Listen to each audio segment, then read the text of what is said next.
Hernán Cortés de Monroy y Pizarro Altamirano, y Marqués del Valle de Oaxaca, fue un militar español que, a principios del siglo XVI, lideró la conquista del Imperio Azteca o conocida como Conquista de México, que significó el fin de dicho imperio, poniéndolo bajo dominio de la Corona de Castilla, creándose a partir de ello la denominada Nueva España.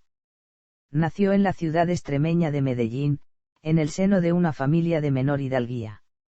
Decidió buscar fortuna en el Nuevo Mundo viajando a La Española y Cuba, donde por un corto periodo de tiempo fue alcalde de la segunda ciudad fundada por los españoles durante la tercera expedición a tierra firme, la cual financió parcialmente. Su enemistad con el gobernador de Cuba, Diego Velázquez de Cuéllar, provocó la cancelación del viaje a última hora, una orden que Cortés ignoró. Llegando al continente, Cortés realizó una exitosa estrategia de aliarse con determinados grupos indígenas para derrotar a otros. Se juntó con una mujer nativa, Doña Marina, que le sirvió de intérprete y con quien tuvo un hijo llamado Martín. Cuando el gobernador de Cuba mandó emisarios para apresar a Cortés, éste los enfrentó y derrotó, al tiempo que enroló a la tropa que iba a arrestarlo como refuerzos para su expedición. Cortés mandó varias cartas al rey Carlos I a fin de que fuese reconocido su éxito de conquista en lugar de ser penalizado por su amotinamiento. Finalmente le fue concedido el título de Marqués del Valle de Oaxaca, si bien el más prestigioso título de virrey le fue dado a un aristócrata de alto rango, Antonio de Mendoza y Pacheco. En 1541, Cortés retornó a España, donde falleció 6 años después. Personalidad. Según el historiador y diplomático mexicano Juan Miralles Hostos, la personalidad de Cortés resulta compleja y contradictoria. Por un lado, era un individuo que amaba la violencia y gustaba de emociones fuertes. Por otro lado, hablaba en voz baja y daba órdenes en tono reposado, aunque en excepciones llegaba a perder la compostura. A diferencia de un rudo soldado, era bien hablado, nunca blasfemaba ni decía palabras altisonantes. Tenía un fino sentido del humor y resultaba un conversador ameno. Sin embargo, todo lo dicho no evitaba que cometiese crueldades espeluznantes. Aunque no tenía un título universitario, era un hombre muy culto. Pasó muchas horas ejercitándose en el manejo de las armas. Consiguió muchos éxitos, tanto con la espada como con la pluma. Según Bernal Díaz del Castillo, era. Siguiendo con la descripción de Miralles, Cortés era muy emprendedor en materia de negocios y realización de obras públicas, de lo cual daría muestras en México. También sabía elegir los lugares, como cuando escogió Cuernavaca para edificar su casa palaciega.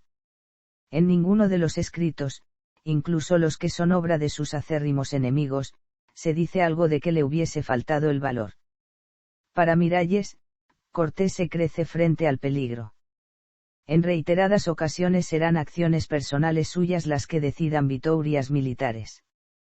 En los momentos que precedían al combate, hacía los planes, y cuando todo estaba a punto dejaba el puesto para incorporarse como un soldado más a primera fila. Según Bartolomé de las Casas, daba la impresión de que había nacido entre brocados. Para Miralles, era alguien con aires principescos.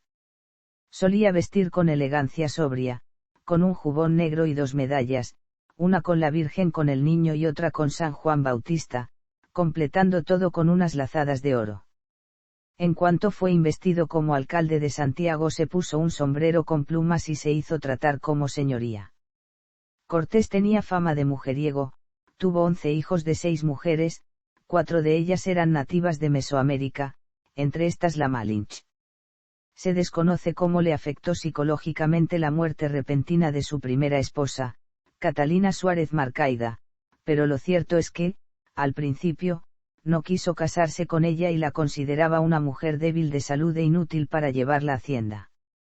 Si bien, 3 años después de casarse, le manifestó a Bartolomé de las Casas que estaba contento con ella. Debido a riñas por mujeres, tenía una cicatriz bajo el labio que cubría con la barba. Según el antropólogo e historiador francés Christian Duverger. Según el historiador español Esteban Mira Caballos, Cortés fue A Cortés le gustaban los juegos de azar, tanto naipes como dados. Pero en lo que respecta a la bebida, era muy parco e incluso rebajaba el vino con agua. Nacimiento y juventud. Fue hijo de un hidalgo extremeño, llamado Martín Cortés y de su esposa Catalina Pizarro y Altamirano. Hernán Cortés era pariente lejano de Francisco Pizarro, quien posteriormente conquistó el imperio inca. Hay indicios de que tuvo hasta 3 hermanas. Su abuelo materno, Diego Alfón Altamirano, fue notario y mayordomo del castillo de Medellín. Sobre el padre, se sabe que en su juventud luchó junto a su pariente Alfonso de Hermosa, en el bando de Alonso de Monroy, que aspiraba a convertirse en maestre de la Orden de Alcántara. Eso iba en contra de los deseos de la reina Isabel la Católica, por lo cual fue enfrentado por Alfonso de Cárdenas, maestre de la Orden de Santiago, y perdió. El único que relató su infancia fue Francisco López de Gómara. Según él fue un niño enfermizo. En una ocasión, encontrándose en trance de muerte, su nodriza escogió al azar entre los nombres de los apóstoles el de San Pedro para que intercediera por él. Se dieron misas, se rezaron oraciones y sanó. Por eso Cortés, tuvo a San Pedro por su intercesor y mandaba dedicarle una misa cada año en su día. Su padre lo envió a los 14 años a estudiar a Salamanca, donde estudió gramática en casa de Francisco Núñez de Varela, el cual se encontraba casado con Inés de Paz, hermana de su padre. Según Juan Suárez de Peralta, estuvo un año en Valladolid trabajando con un notario. Estos estudios preparatorios y los conocimientos prácticos de la ley que adquirió en Valladolid han dado pie al mito de que Cortés cursó leyes en la Universidad de Salamanca. Según Bernal Díaz del Castillo, dominaba el latín. Tenía un temperamento altivo y bullicioso, y se decidió a abrazar la carrera de las armas. Se le presentaron 2 opciones: participar en las campañas militares de Gonzalo Fernández de Córdoba en Nápoles o trasladarse a América en la flota de Nicolás de Obando, que era la próxima en zarpar, allá por 1502. Se decidió por lo segundo, ya que era conocido de Obando y pensaba que éste le favorecería. Mientras esperaba para partir, escaló la tapia del corral de la casa de una recién casada para hablar con ella. La tapia se derrumbó, se cayó y salió el marido, que lo hubiera matado de no intervenir la suegra. Cortés quedó enfermo por la caída y además le apareció una fiebre palúdica que le impidió zarpar con Obando. Luego decidió irse a las campañas militares en Italia, para lo cual se trasladó a Valencia. Pero aquí tampoco llegó a embarcar y pasó por trabajos y necesidades durante un año. Regresó a Medellín y decidió, nuevamente, ir a las Indias. Según López de Gómara zarpó en 1504 en una nao de Alonso de Quintero, vecino de Palos de la Frontera. El propio Cortés, en una carta a Carlos I, dice que pasó a las Indias en 1504. Un documento del Archivo de Protocolos de Sevilla indica que el 29 de agosto de 1506 su padre abonó el importe de su pasaje a Santo Domingo en la nao San Juan Bautista, propiedad de Luis Fernández Alfaro. Esteban Mira supone que debió ir en 1504, para posteriormente regresar a España, y que volvió a ir a América en 1506. Matrimonios y descendencia. Hernán Cortés se casó 2 veces y tuvo 11 hijos documentados en 6 relaciones diferentes.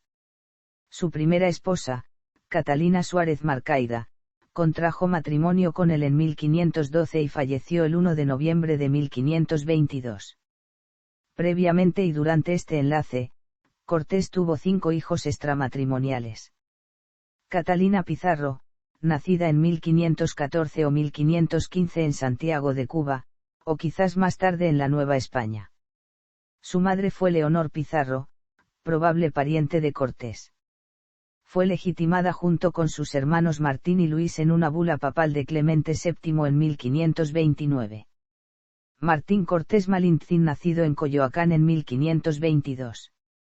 Su madre fue la Malinche, la compañera y traductora indígena de Cortés. Fue legitimado junto con sus hermanos Catalina y Luis en una bula papal de Clemente VII en 1529.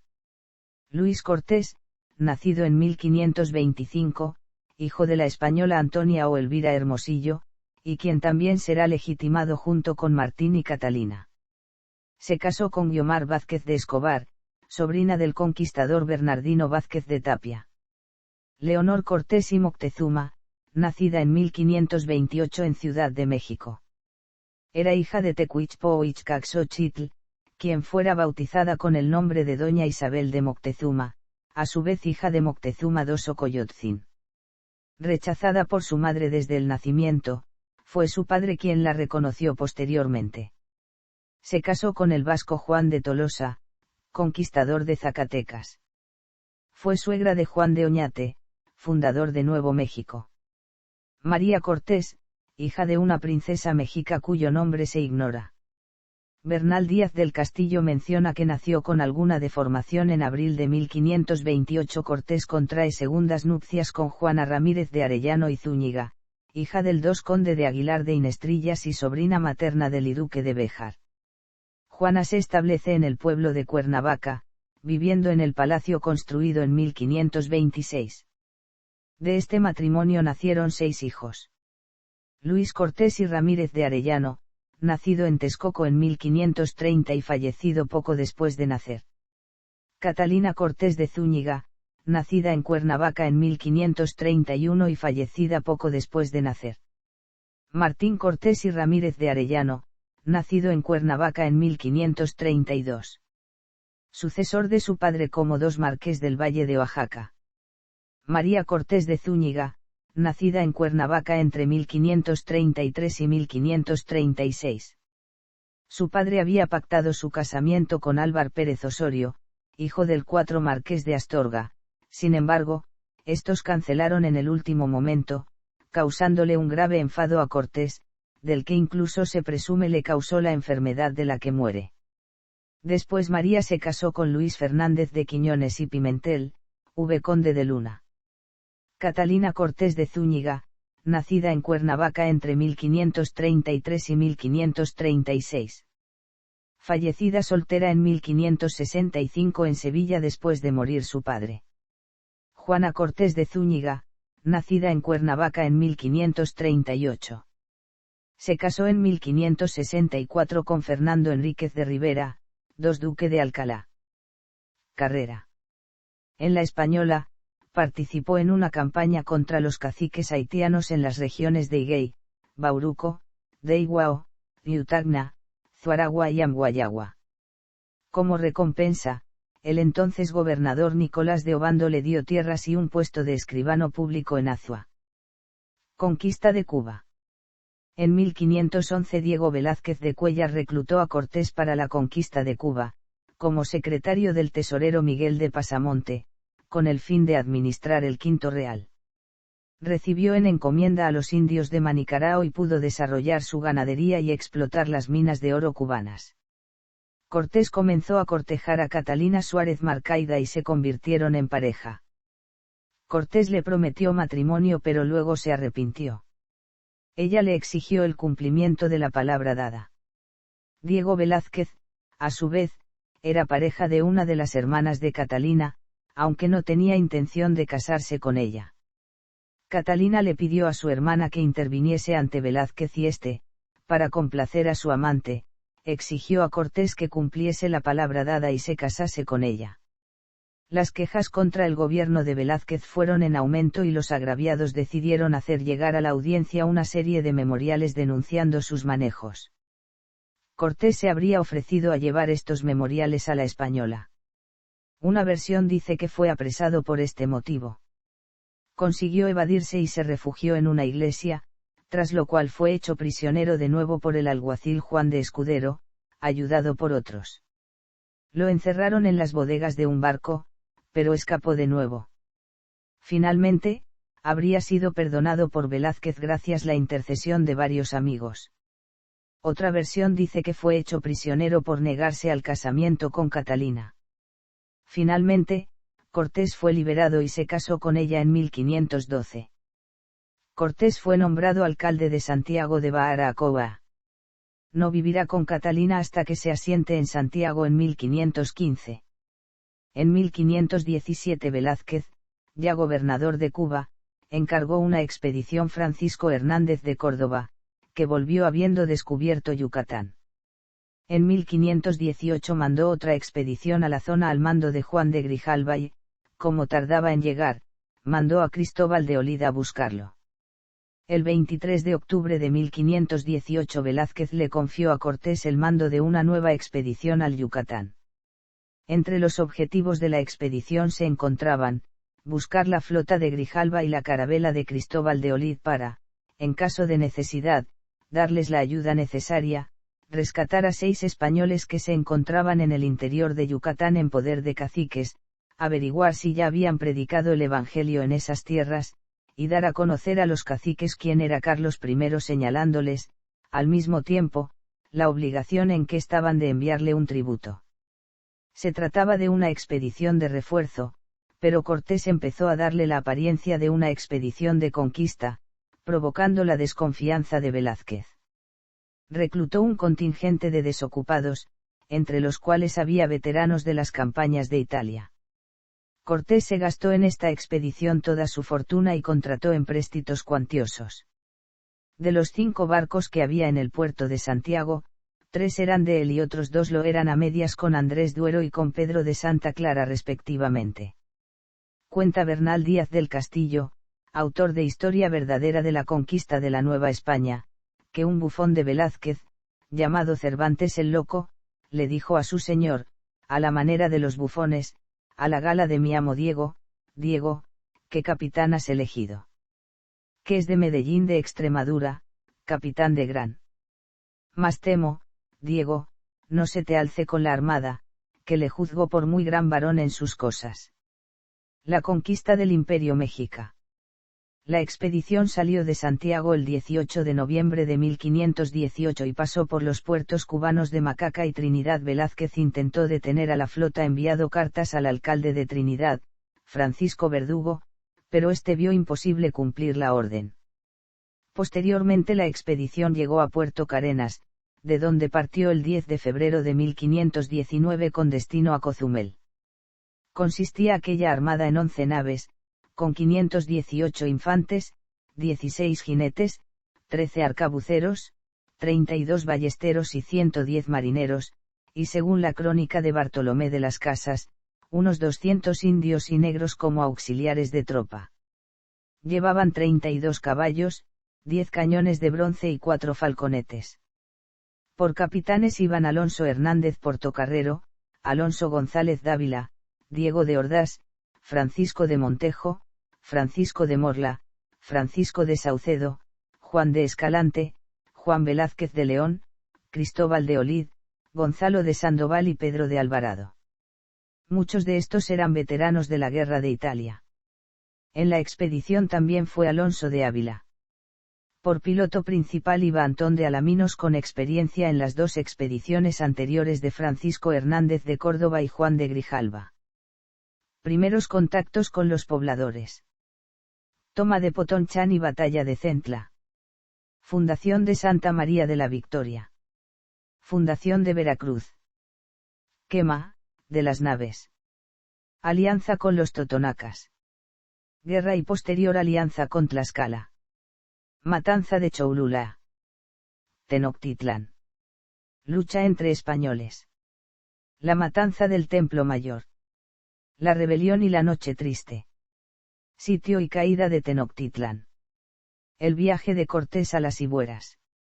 Cortés tenía conocimiento de las riquezas que existían en las Ibueras, así que envió en el año de 1524 al mando de su capitán Cristóbal de Olid 5 navíos y un bergantín, a bordo de los cuales iban 400 hombres, suficiente artillería, armas y municiones, además de 8.000 pesos oro para comprar en Cuba caballos y bastimentos. Simultáneamente, había partido una expedición por tierra al mando del capitán Pedro de Alvarado para conquistar y explorar Centroamérica. Enterado Cortés de la rebelión de Cristóbal de Olid, decidió viajar hacia las Ibueras a pesar de tener pocos españoles en Tenochtitlán. Decidió llevar con él en el viaje, como medida preventiva ante una posible sublevación, a Cuauhtémoc y otros nobles mexicas. Al cruzar el río Candelaria las huestes de Cortés tuvieron que construir una serie de puentes para lograr atravesar la zona del actual municipio de Candelaria, en el actual estado de Campeche. De acuerdo a las crónicas de Indias, la tarea no fue nada fácil. En el lugar fue recibido por el batavo Alachuinic de Acalán, llamado Apospalón, quien comerciaba cacao, algodón, sal y esclavos. La reunión fue pacífica y el gobernante local ayudó a la expedición a continuar su camino. Por su parte, Cortés le entregó una carta o salvoconducto para mostrar a posibles futuras expediciones españolas, en la cual se hacía constar el acuerdo de paz logrado. Hernán Cortés se dirigió hasta Veracruz rumbo a las Ibueras en compañía de su ejército, en donde se embarcó hasta la Villa del Espíritu Santo. De ahí continuó por tierra hasta Tabasco, transitando por Cupilco, Cimatán, Nacaxuxuca, Zaguatán, Chilapan, Ixtapa, Acalán, Tatahuitalpan, Teutiercas y Usumaquinta. De acuerdo con el investigador Juan Miralles, uno de los caciques de Itzamcanac previno a Cortés acerca de que Cuauhtémoc junto con Tetlepanquetzal y Coanacoch promovían una conjura para matarlo a él junto a todos los españoles. Cortés detuvo a los sospechosos de la posible sublevación y los interrogó por separado. El interrogatorio sacó en limpio que los principales responsables eran Cuauhtémoc y Tetlepanquetzal. Por tal motivo, al sureste de Sicalango, aún dentro de la jurisdicción de Acalán de los mayas chontales, se realizó la sentencia y ejecución por ahorcamiento del último Xiuhitlatóan y Cuauhtémoc. También fueron ejecutados el señor de Tlacopan Tetlepanquetzal y muy probablemente el señor de Tezcuco, Coanacoch. De acuerdo a Iztlilxochitl, el ahorcamiento fue en Acalán y no en Itzamcanac. Por otra parte, Coanacoch fue salvado cuando estaba siendo ejecutado en la horca, sin embargo murió a consecuencia de la acción, pocos días después, el día 28 de febrero de 1525. Años más tarde, Juan de Torquemada en su obra Monarquía Indiana introdujo la versión de que Coanacoch fue otro de los ahorcados. El viaje continuó y la expedición tuvo contacto con los mayas itzáes en las inmediaciones de Tayasal. Fueron bien recibidos y Cortés se entrevistó con el Alachuínica Caniquei. Cortés explicó lo acontecido con el poderío mexica, y el Alachuínic no tenía aún las noticias de Tenochtitlan, pero le contó acerca de noticias de guerras acontecidas con los mayas chontales de Centla con los Tzules. Cortés explicó que él era el capitán de esas guerras y trató de convencerlos de que se convirtiesen al cristianismo. Ante el resguardo de la ciudad y el número de habitantes mayas, Cortés prefirió no llevar a cabo ninguna acción militar y se despidió de los itzáes, dejando un caballo lastimado y moribundo que Caniquei prometió cuidar. En 1618 los misioneros franciscanos encontraron a los descendientes mayas adorando a un caballo fabricado de madera. La expedición continuó el camino durante más de 30 días en un trayecto accidentado y sinuoso hasta Nito, donde no fueron bien recibidos por los nativos. Después de una pequeña escaramuza se establecieron en el sitio durante algunos días. Cortés envió un pequeño grupo para solicitar una embarcación y poder continuar su trayectoria por mar hacia Naco. Al llegar la embarcación a Nito le informaron que Cristóbal de Olid ya había sido ejecutado. Llegando a Naco, Cortés se reunió con sus capitanes y evaluó las noticias que llegaban de México Tenochtitlan, donde se habían amotinado los españoles. Envió inmediatamente a Gonzalo de Sandoval de regreso. Cortés se dio cuenta de que el capitán Cristóbal de Olid, hombre de toda su confianza, había entrado en tratos con su principal enemigo, nada menos que con el gobernador de Cuba, Diego de Velázquez, para robarle a Cortés las nuevas tierras que se habrían de descubrir en el viaje de exploración y conquista que él mismo estaba sufragando. El conquistador montó una segunda expedición en junio de 1524 al mando de su primo Francisco de las Casas, en 5 navíos y con 100 hombres con órdenes de aprehender y castigar al infiel Cristóbal de Olid. Al arribar la expedición punitiva a la actual Honduras después de un naufragio, se sucedieron unas escaramuzas y fue tomado prisionero el enviado de Cortés, su primo Francisco de las Casas, en compañía de Gil González de Ávila, este recién llegado con el título de gobernador del Golfo Dulce. De las Casas y Gil González lograron escapar. Amigos de Cortés en una cena tomaron prisionero a Cristóbal de Olid y lo degollaron. En la zona, los pueblos vecinos de Papaica y Chiapaxina habían recibido amistosamente a los españoles, pero poco tiempo después las condiciones cambiaron y comenzaron los enfrentamientos. Cortés logró capturar a los señores principales llamados Chicueitl, Pochotl y Mendexeto para de esta manera negociar la paz a cambio de la vida y libertad de los prisioneros. Los de Chiapaxina se rindieron, pero los nativos de Papaica continuaron las hostilidades. Fue capturado y ahorcado el líder llamado Matzal. También fue capturado otro líder de nombre Pizacura, a quien Cortés mantuvo en cautiverio, pero las hostilidades continuaron. En las cercanías Cortés fundó la villa de Trujillo el 18 de mayo de 1525 y nombró a Juan de Medina como alcalde. No obstante, en las inmediaciones de la zona los lencas, aliados con los quers y dirigidos por el caudillo lenca Lempira, resistieron la conquista durante 12 años. En 1537 durante las campañas de conquista de Francisco de Montejo, el capitán Alonso de Cáceres concertó una reunión para negociar la paz. Sin embargo, la reunión fue una trampa y un arcabucero asesinó al dirigente indígena. Llegaron a la villa de Trujillo fuerzas españolas dirigidas por Francisco Hernández de Córdoba, fundador de Nicaragua, homónimo del descubridor de Yucatán, que estaba bajo las órdenes de Pedro Arias Dávila. Al escuchar que la zona era rica en metales preciosos, Cortés se interesó en las minas y acciones de conquista. Se encontraba preparando su expedición a Nicaragua cuando llegó Fray Diego de Altamirano con noticias acerca de la situación en Ciudad de México, por lo que prefirió cancelar su expedición y regresar por vía marítima a San Juan de Ulúa. Envió a sus soldados a Guatemala para poblar la zona y dar apoyo a Pedro de Alvarado, y partió de la villa de Trujillo, el día 25 de abril de 1526. Descubrimiento de la California. Se considera actualmente a Hernán Cortés como el descubridor de la península de Baja California, cuando el primer europeo que desembarcó en dicha península fue el piloto y navegante español Fortún Jiménez, quien al mando del navío Concepción, propiedad de Hernán Cortés, avistó y desembarcó en el año 1534 en la península, de la cual pensó que era una isla. En la cuarta carta de relación, fechada en México el 15 de octubre de 1524, escribe Hernán Cortés al rey de España de la preparación de barcos para explorar y someter nuevos reinos sobre la Mar del Sur, idea que bullía en su mente desde 2 años atrás, recién consumada la conquista de la Gran Tenochtitlan. En 1529, estando Cortés en España, firmó un convenio con la corona española por el cual se obligaba a enviar por su cuenta, armadas para descubrir islas y territorios en la Mar del Sur.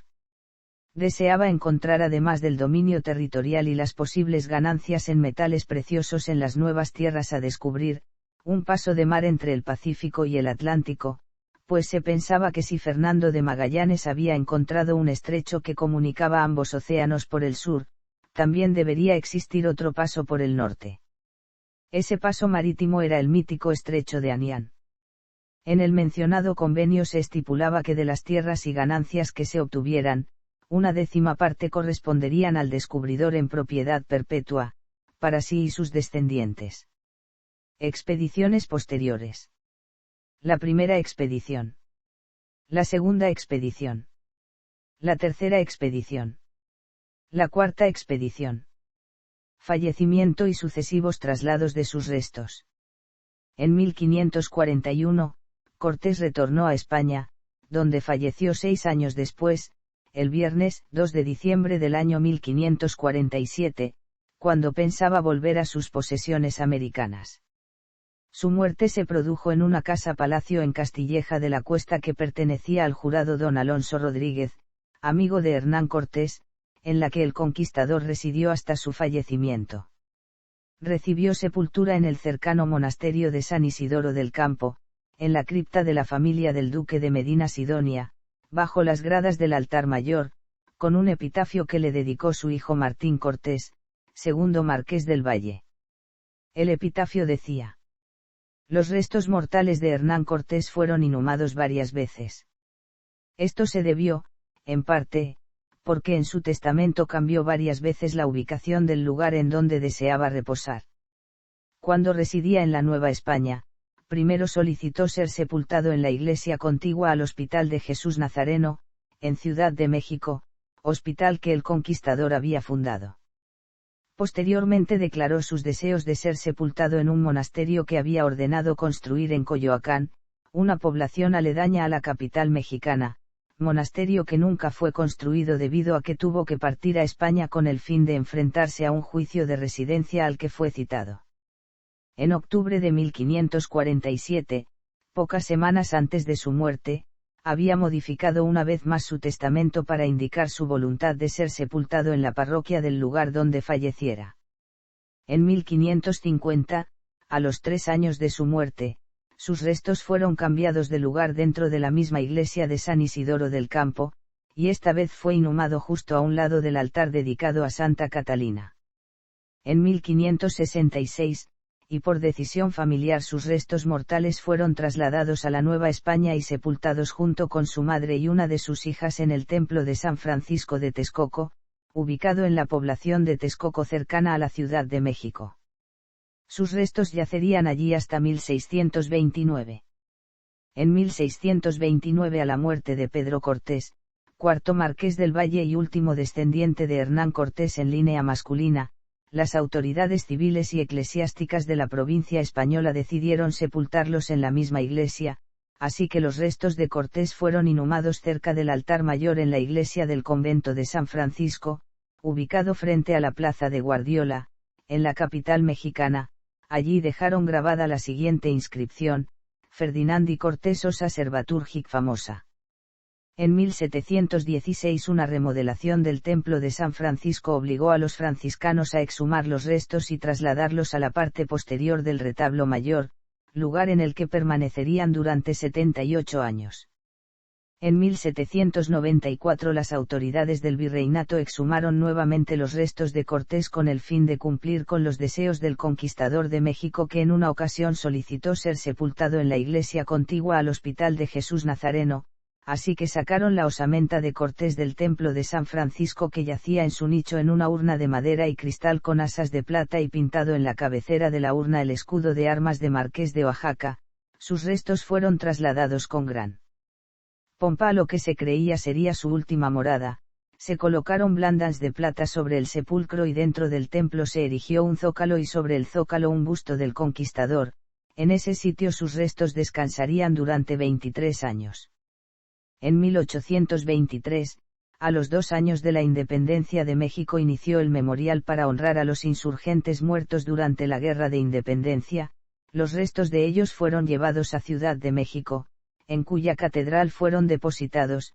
Un gran movimiento nacionalista surgió entre los habitantes de la capital mexicana al grado que se temió que una turba asaltara el templo para tomar los restos de Cortés.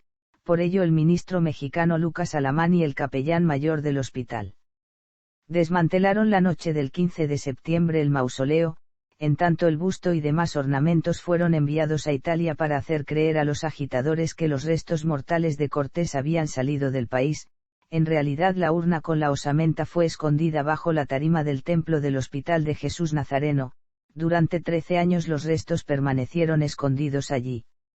En 1836, ya calmadas las pasiones, se extrajeron los restos y fueron depositados en un nicho que se construyó en la pared del templo a un lado de donde estuvo el mausoleo.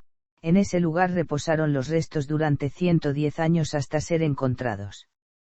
El ministro Lucas Alamán en algún momento informó a la embajada española del lugar en el cual habían depositado los restos de Cortés. En 1946, algunos historiadores del Colegio de México tuvieron acceso al acta notarial, en la cual se detallaba la última morada de Cortés, y decidieron buscar los restos. El lunes, 25 de noviembre del mismo año, los historiadores encontraron el nicho que guardaba la urna. Después de realizar algunos estudios para autentificar los huesos, procedieron a restaurar la urna y recomendaron conservar los restos de Hernán Cortés en el mismo lugar. El 28 de noviembre de 1946 el presidente de México Manuel Ávila Camacho expidió un decreto mediante el cual confirió al Instituto Nacional de Antropología e Historia la custodia de los restos mortales de Hernán Cortés. El 9 de julio de 1947 se reinhumaron los restos en el mismo lugar en el que los encontraron y se puso sobre el muro de la iglesia una placa de bronce con el escudo de armas de Cortés grabado y la inscripción. Actualmente, los restos del conquistador español descansan en el lugar que eligió en su juventud para ser sepultado, el Templo del Hospital de Jesús Nazareno. Desafortunadamente, hoy en día la vieja iglesia se encuentra en el abandono y con pocos medios para poder asegurarse su debida restauración. Heráldica. El rey Carlos I reconoció los hechos de Cortés mediante la concesión de un escudo de armas para él y sus descendientes otorgado en Madrid el 7 de marzo de 1525. Las armas representan una sinopsis de la gesta del conquistador. El primer cuartel representa el patronazgo del emperador mediante el águila de dos cabezas propio del Sacro Imperio Romano Germánico aunque sobre campo de plata en lugar del habitual oro.